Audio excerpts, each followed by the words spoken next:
शांति प्रिय कर रहे थे आंदोलन, लेकिन इन्होंने हमारे साथ बर्बरता करी, आंसू गैस के गोले छोड़े, आग देख सकते हो, हमारे साथ ही क्षतिग्रस्त हो। लेकिन अब हम और जबरदस्त तरीके से करेंगे। अरे बलात्कारियों की पार्टी है, चोरों की पार्टी है, उसका साथ दे रहे हैं पुलिस वाले। रेपिस्ट होता है ना, मैं सांसद पे बिठाते ही है, लेकिन रेपिस्ट नहीं है। मोदी को शर्म आनी चाहिए। ये अच्छा नहीं हो रहा हमारे साथ, हम इसका बदला जरूर लेंगे। सारे मोदी के चमचे हैं, मोदी जैसे ऐसे बोल रहा है वैसे किए जा रहे हैं यहाँ पे। हम ये चाहेंगे धर्मेंद्र प्रधान का इस्तीफा दे क्यों नहीं रहे हो? उसने क्या घूस खिला रखी है तुम लोगों को? उनका नेपाल से कम नहीं है, 10,000 थे वो। हम लोग 5 लाख है, डेमोक्रेसी अपनी वोट का हक मांग रहे हैं, अकाउंटेबिलिटी मांग रहे हैं। ये मोदी के गुंडे हैं, आर्मी भी गुंडे है, पुलिस भी गुंडे है, दोनों ही गुंडे। आंखों में फेंक रहे हैं लेके, बम मार रहे, नहीं जाएंगे, नहीं जाएंगे, नहीं जाएंगे। खुद देश के खिलाफ गद्दारी करते हैं, जो देश के हित में काम करते हैं उनको खालिस्तानी बता देते हैं या आतंकवादी बता देते हैं। हम देश के युवा हैं। इससे ज्यादा गंदा, नीच और जाहिल भी हमने आज तक की सरकार ने कभी नहीं देखा। दोस्तों, आज जो भारत में हुआ वो हिंदुस्तान के इतिहास का काला दिन, जी हां काला दिन और काला अध्याय, जहां डेमोक्रेसी को, लोकतंत्र को बुलडोजर के नीचे कुचल कर रख दिया गया, बल्कि कल से ही चल रहा था। पूरी दुनिया के सामने जो तस्वीरें जा रही थी वो आपके सामने थी। सरकार कांप कर रह गई, खौफ में आ गई कि अब इससे कैसे निपटा जाए, क्योंकि अब जेनजी सड़कों पर आ रहे हैं। हम लगातार कह रहे हैं कि भारत में लावा उगल रहा है। लावा उबलेगा तो बहुत कुछ होगा, लेकिन कहीं ना कहीं इस बात को मानना पड़ेगा कि धीरे धीरे ये जेनजी का आंदोलन अब भारत में सड़कों पर आता हुआ नजर आ रहा है, और पॉलिटिकल पार्टीज अब इसको एनकैश तो करेंगी ही, और कहीं ना कहीं पहली बार सरकार कहती नजर आई, हम आपकी सभी बातों के ऊपर बातचीत करने को तैयार हैं, संसद में बातचीत करने को तैयार हैं। पहली बार लगा कि तानाशाह खौफ में है, पहली बार लगा तानाशाह खौफ में है। Challenge to central dictatorship. तानाशाही आखिरकार कब तक चलेगी? इस तानाशाही को कभी तो जाना होगा, लेकिन जब ये जाएगी, ना जाने इस भारत का कितना नुकसान करके जाएगी, क्या कहा जाए। इवन न्यूयॉर्क टाइम्स ने लिख दिया अपने कि जो कुछ हुआ दिल्ली के अंदर, सरकार भयभीत कर रही है, government reign of terror, reign of fear, यानी कि भय का साम्राज्य भारत में लागू करना चाहती है। और एक किस्म से कहा जाए तो किसी को बोलने की आजादी नहीं, अगर कोई बोलेगा तो उसको उठाकर कुचल दिया जाएगा। लेकिन जब जनता की आवाज उठती है तो बड़े बड़े अंग्रेज भी चले जाते हैं, बड़े बड़े और तानाशाह भी चले जाते हैं। शायद इनको भी एहसास होना चाहिए कि जब जनता उठेगी तो फिर यहां भी श्रीलंका, बांग्लादेश और नेपाल हो सकता है। भारत के अंदर भी वो दिन आया है जहां पर इस सरकार की टांगे कांपती हुई पहली बार नजर आई हैं, और हम उसको अपने सामने होता हुआ देख रहे हैं। जो फुटेज आ रही हैं वो भी आपके सामने है, और किस ढंग से भाग भाग के सेंट्रल मिनिस्टर्स आ रहे हैं, बातचीत करने की कोशिश कर रहे हैं, और जिस ढंग से राहुल गांधी, प्रियंका खड़गे और बाकी नेताओं को उठाकर बसों में भरकर लेकर जा रहे हैं पुलिस वाले और रैपिड एक्शन फोर्स वाले, उससे आप पता लगा सकते हैं कि हां, अब ये कंपन, अब ये ट्रेमर्स पूरे भारत के अंदर फैल रहे हैं। हैदराबाद, बेंगलोर, कई और शहरों में इस किस्म के धरने हुए हैं, मुंबई में हुए हैं, और मुंबई में भी पुलिस स्टेशन से काफी लोगों को कल के धरने के लिए नोटिस जारी किए गए हैं।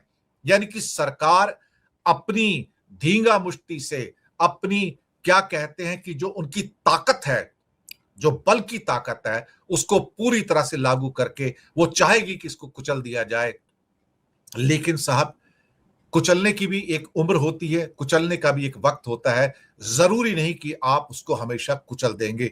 लेकिन आज जो हुआ उसने एक काला अध्याय और जोड़ा, और जिस ढंग से मोदी सरकार अब बिहेव कर रही है, और मोदी शाह की जोड़ी जिस ढंग से हिंदुस्तान को चलाना चाहती है, शायद नहीं चला पाएगी। जल्दी ही वो दिन आएगा जब इन्हें भी अपनी कीमत चुकानी पड़ेगी।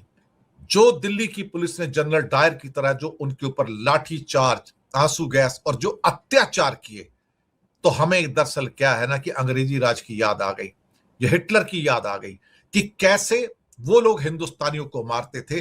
पुलिस उतनी ही बर्बर और उतनी ही निर्ममता से हम भारत के युवाओं को, छात्रों को मार रही थी। उधर मोदी जी कह रहे थे कि जिन्होंने ये पेपर लीक किए हैं बहुत घिनौना काम किया है, लेकिन मोदी जी जिन्होंने सारे दलों को तोड़कर नकली मेजॉरिटी बनाई, क्या वो घिनौना काम नहीं है?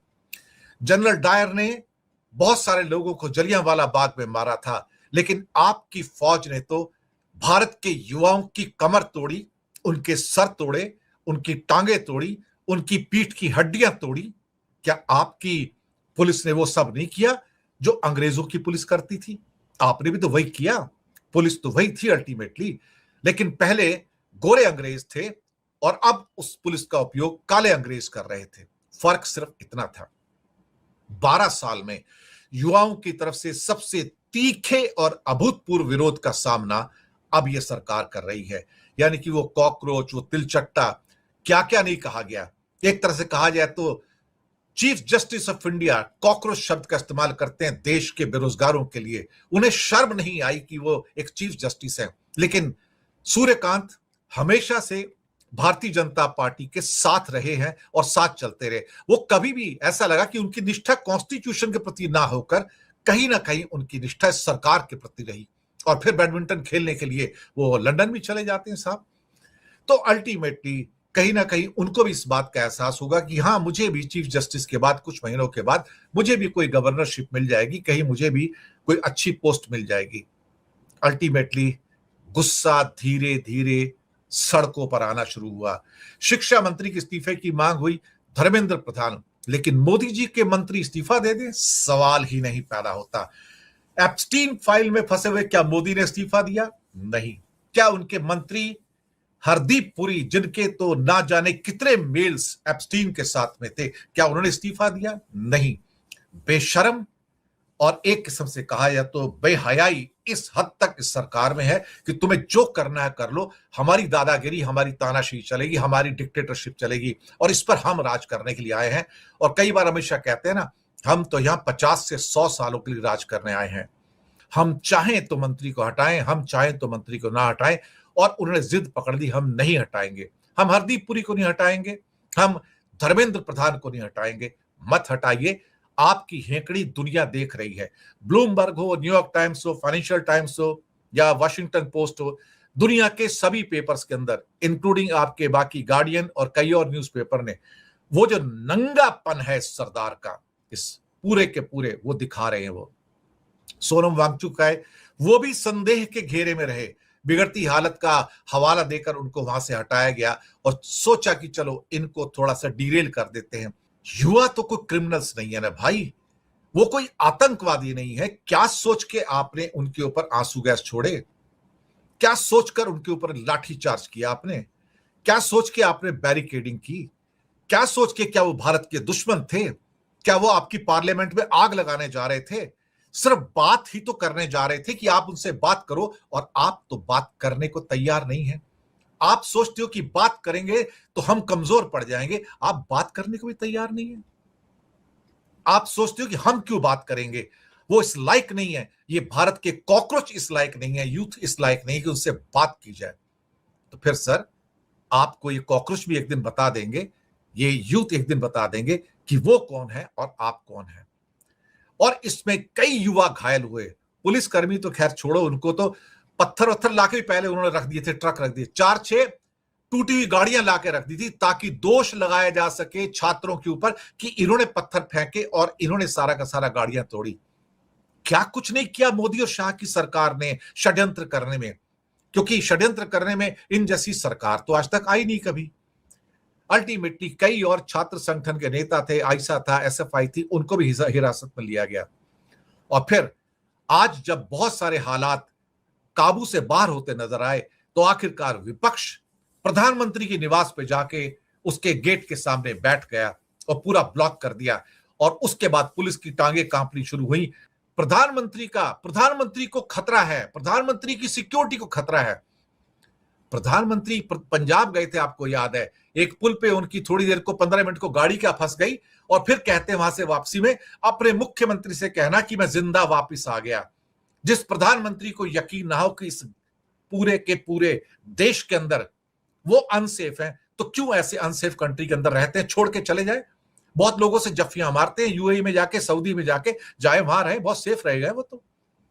इन्हें अपने देशवासियों से डर लगता है, क्योंकि तानाशाहों को हमेशा अपने ही लोगों से डर लगता है। राहुल गांधी आखिर में सड़क पर लेट गए। 7-8 पुलिस कर्मियों ने उनको जबरन उठाकर पुलिस बस में डाला, हिरासत में लिया। तो राहुल ने लिखा, प्रधानमंत्री मोदी भारत के इतिहास के सबसे युवा विरोधी प्रधानमंत्री हैं। एक असफल, एक फेल्ड एजुकेशन मिनिस्टर का इस्तीफा तक नहीं ले सकते। पेपर लीक के क्रिमिनल्स खुलेआम घूम रहे हैं और जो जस्टिस मांग रहे हैं, उन स्टूडेंट्स को पीटा जा रहा है, उन्हें मारा जा रहा है। राज्यसभा लोकसभा के अंदर भी भारी नारेबाजी हुई, कार्रवाई को स्थगित करना पड़ा। 12 सालों में पहली बार ऐसा लगा कि सरकार अब बैकफुट पे आ रही है। और साथ में किसान आंदोलन भी शुरू हो गया, जो कि अमेरिका के साथ डील को लेके अब उसको भी रोका गया। वहां पर शंभू बॉर्डर के ऊपर उसको भी रोका गया। हजारों किसान दिल्ली की ओर कूच कर रहे हैं। एक एक करके ऐसा लगता है कि तपिश प्रधानमंत्री निवास और पार्लियामेंट तक आ रही है। पहली बार ऐसा लग रहा है कि जेनजी, शहरी हो या गांव का हो, उस पूरे के पूरे असंतोष को उसके अंदर जो पनप रहा है, उसको लेके सड़कों पर है। सरकार पहली बार डिफेंसिव मोड में नजर आ रही है और कहते हैं हम आपसे बात करने को तैयार है, आप आइए, हम संसद में बात करने को तैयार है, हम डिस्कस करने को तैयार हैं। इनकी बातों में मत आना, ये धोखेबाज हैं, ये देश के दोस्त नहीं है, ये युवाओं के दुश्मन हैं। राहुल ने कहा कि ये प्रधानमंत्री सबसे बड़े दुश्मन है इस देश के युवाओं के। सच बात तो ये है। और फिर उसके बावजूद भी प्राइम मिनिस्टर नहीं बोलते हैं। क्यों बोलेंगे साहब? उनकी तो आत्मा मर चुकी है, वो क्यों बोलेंगे? पुलिस की बर्बरता, बार्बरिज्म और जो उनकी ब्रूटैलिटी है वो आपके सामने थी। हालांकि 21 जुलाई की रात को छात्रों ने जंतर मंतर पर दोबारा पहुंचकर टेंट और स्टेज को फिर से खड़ा करना शुरू किया। बेंगलोर के फ्रीडम पार्क और अन्य बड़े शहरों में आंदोलन की लहर फैलनी शुरू हो रही है। इस सरकार को अब चुनौती मिल रही है, मिलनी भी चाहिए। कहीं ना कहीं लोकतंत्र, डेमोक्रेसी को वापस स्थापित करना चाहिए। तानाशाही आखिरकार कब तक चलेगी? कभी तो उसके पैर उखड़ेंगे, कभी तो उनको जाना पड़ेगा। अल्टीमेटली एक हमारे शख्स लिखते हैं, प्रेशर कुकर विल एक्सप्लोड। बिल्कुल होता है साहब, बिल्कुल होता है, क्योंकि इनको लगता है मोदी शाह को कि ये पूरे हिंदुस्तान को कुचल कर चले जाना चाहते हैं, कि कोई उनके सामने खड़ा नहीं हो सकता। तभी तो न्यूयॉर्क टाइम्स ने लिखा कि ये पूरे भारत के अंदर भय का वातावरण, फियर, रीन ऑफ टेरर लागू करना चाहते कि जो इनका नाम ले उसको कांपे, उनके नाम से लोग कांपते तो भाई सब हिटलर के नाम से भी थे। अल्टीमेटली अखिलेश यादव ने सही तो कहा, ये हिटलर राज है, कि ये मोदी नहीं है, ये हिटलर है। सही कहा उन्होंने, बिल्कुल।